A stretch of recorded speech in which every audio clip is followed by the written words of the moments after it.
नाशिक शहरातील सायकलिस्ट हे आता सायकल वारीसाठी पंढरपूरच्या दिशेने रवाना होत आहेत। नाशिकच्या गोल क्लब मैदानापासून पंढरपूरच्या दिशेने आता या सायकल वारीचं प्रस्थान होत आहे। खरं तर नाशिक शहरातील अनोखी सायकल रॅली आहे। गेल्या 13 वर्षापासूनचा नाशिक शहरातील हा सायकलिस्टचा उपक्रम आहे। खरं तर दरवर्षी यामध्ये एक सामाजिक संदेश जो आहे तो दिला जात असतो। या वर्षी देखील सायबर गुन्हेगारीच्या संदर्भातील एक सामाजिक संदेश जो आहे तो दिला जाणार आहे आणि सायकल वारी जी आहे ती आता पंढरपूरच्या दिशेने प्रस्थान करीत आहे। आपण जर या ठिकाणी बघितलं तर नाशिक शहरातील शेकडो सायकलिस्ट आपल्याला या ठिकाणी बघायला मिळत आहे।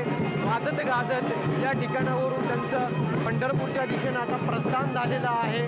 प्रत्येकाच्या या ठिकाणी सायकलवरती जर आपण बघितलं तर सामाजिक संदेश देणारे बोर्ड जे आहेत या ठिकाणी लावण्यात आलेले आहेत आणि आता जिल्हाधिकारी असतील, पोलीस अधीक्षक असतील यांच्या उपस्थितीमध्ये सायकल वारी जी आहे ती आता पंढरपूरच्या दिशेने प्रस्थान झालेली आहे।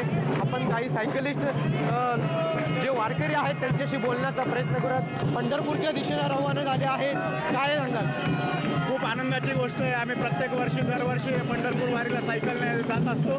नाशिक सायकलिस्टचा अतिशय स्तुत्य उपक्रम आहे। त्याच्यातून फिटनेस आणि सामाजिक संदेश दिला जातो।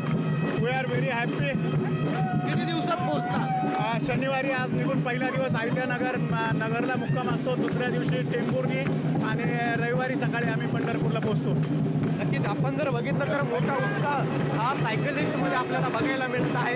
अनोखी सायकल वारी जी आहे ती आपल्याला या ठिकाणी बघायला मिळत आहे।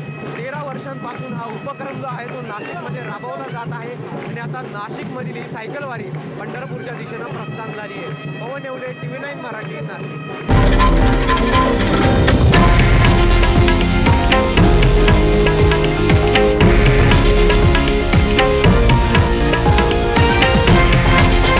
हे आहे देशातील नंबर 1 न्यूज नेटवर्क आणि आपण पाहत आहात TV9 मराठी, एकमेव।